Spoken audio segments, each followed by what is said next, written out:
شخص ممكن تتحدث عن أهمية المقتنيات الموجودة. أنا مش قادر لا أتحدث ولا قادر أتكلم قدام المنظر الوحشي الهمجي اللي أنا شايفه، لأن دولت ناس مش مصريين أولا ومش ثوار ثانيا، وكلهم بلطجية وكلهم على يعني عايزة منك الهدوء بس عايزة منك الهدوء دكتور محمود، قليلا من الهدوء، عشان احنا في رسالة لابد أن نوجهها وحضرتك منفعل بهذه الدرجة. اتفضل يا دكتور محمود.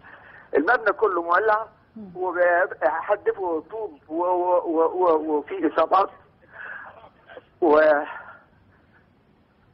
والنار مشتعلة، وعربيات المطافي اللي دخلت بيحدفوا عليها الطوب عشان ما تكملش رسالتها، وهجموا على السور الخارجي بعد ما كانوا مش جوه، دخلوا جوه كسروه وحطموا العربية اللي في الداخل، وهجموا على الناس اللي موجودة بيطفوا، خلوا بتوع المطافي يتراجعوا قليلا، ولغاية ما جت قوات من الأمن ودفعتهم إلى الخارج بعد إصابات عديدة من رجال الأمن، لأن هم داخلين على جهنم، داخلين على نار، داخلين على ناس عمالة تحدف طوب.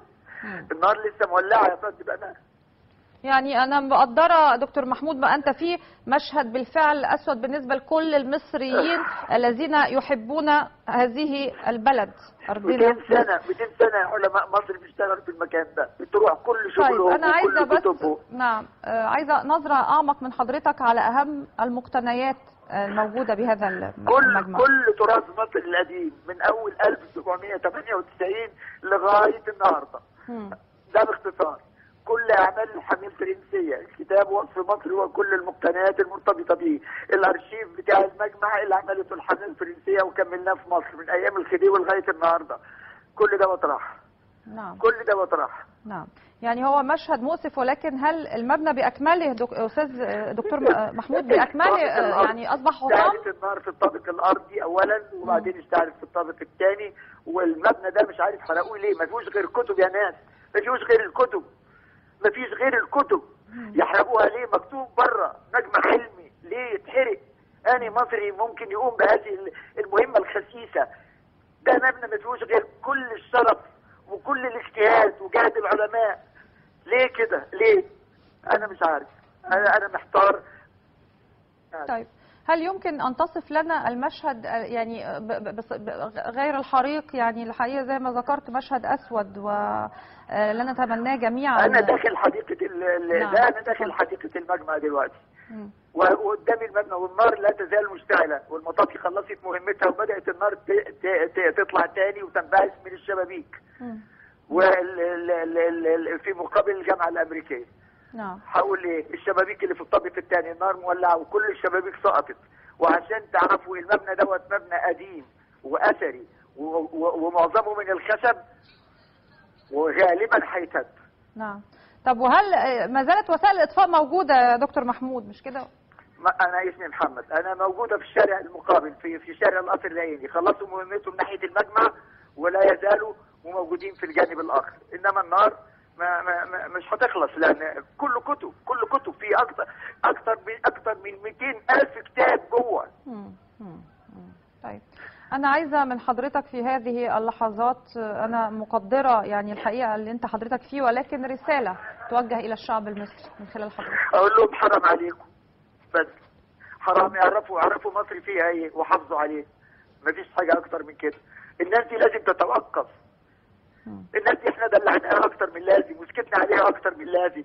دول كلهم غلط، دول كلهم بشر غلط، كلهم غلط. نعم. هقول لحضرتك ايه بس؟ طب يا حضرتك يعني استاذ محمد ودكتور محمد وانت موجود بالفعل هناك، هل شاهدت بعض المعتصمين؟ هل تحدثت مع بعض المعتصمين؟ هل وجهت لهم اي رساله او اي نداء؟ انا ده الطوب نازل عليا، انا رجلي مصابه دلوقتي. ألف سلامة على حضرتك. كيف أصبت يا دكتور محمد؟ كيف أصبت؟ إصابة بسيطة عشان ما حدش ينزعج من التدافع، وقعت بس في ساقي، في جلطة في الساق وخلاص يعني الحمد لله. لكن اللي قدامي كلهم بيحدفوا علينا طوب، أنا في الجانب اللي بيتحدف عليه الطوب، لأن أنا خلف عربيات المطاف. وهم حذروني قالوا لي ما تروحش، وانا مش قادر يعني صعبان عليا ان انا اسيب، يعني عاوز ادخل جوه النار عشان اطفي معاهم، مش عارف.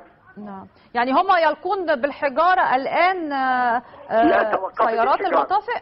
لا، توقفت الحجارة. نعم. طب يعني توقفت الحجارة. وهل ما زالوا موجودين هناك؟ والقوات الأمن دفعتهم إلى الخارج بعيدا عن الموقع تماما. طيب انت يعني انا عارفه ان انا مطوله مع حضرتك، ولكن بعد ما ستنتهي عمليات الاطفاء مش ممكن ان نقدر طبعا قيمه هذا المبنى، أو إذا صح التعبير هذا المبنى العريق اللي حضرتك ذكرته الآن، ولكن هل يعني يمكن القول بأن أصبح المبنى حطام أو هناك من الممكن إنقاذ أي شيء يا دكتور محمد؟ شوفي المكان ده لما أقول لحضرتك انتهى يعني معناها جزء من تاريخ مصر انتهى. لما أقول المبنى ده انتهى يبقى جزء من تاريخ مصر انتهى. المجمع العلمي المصري من 1798 يا فندم. وانا عاوز اعرف الناس ديت ليه ما تقولوش مين اللي بيعمل كده. اشكال غريبه بتحدف الطوب، واشكال غريبه، وبنات غريبه، وملابس غريبه، ووجوه غريبه ما فيهاش وجه تقدري تقولي عليه وجه مصري. مش ممكن اللي احنا شايفينه ده، مش ممكن. يعني لا يمكن لو جيتي هتصدقي ان دولت على ارض مصر. ده اللي بيجي على ارض مصر بيتغير شكله واسلوبه وسلوكه. دول كلهم واخدين ما تعرفيش واخدين برشام ولا واخدين ايه، وقابضين فلوس ولا في ايه. انا مش عارف. شيء مؤسف للغايه. طيب نعم دكتور محمد، من اهم المقتنيات اللي احنا يعني ذكرناها في اكثر من مره كتاب النسخه الاصليه لكتاب وصف مصر، هل يمكن ان تطلعنا على يعني بعض مقتنيات هذا المجمع؟ 24 جزء عملته الحمله الفرنسيه بكل اللوحات بتاعته اللي بيحكي كل تاريخ مصر. كل ده اتحرق. أطالس نادرة مش موجودة في أي مكان في مصر اتحرقت. الكتب كلها بما فيها كل المجموعات الأدبية لفولتير وكل الدستور الفرنسي بكامله موجود. الأعمال الإنشائية بتاعت مصر كلها من يوم محمد علي لغاية النهارده. نعم. بالصورة والرسم والمعادلات الرياضية بتاعته. احنا 4 أكاديميات فيها الطب وفيها الهندسة وفيها الآداب والفنون.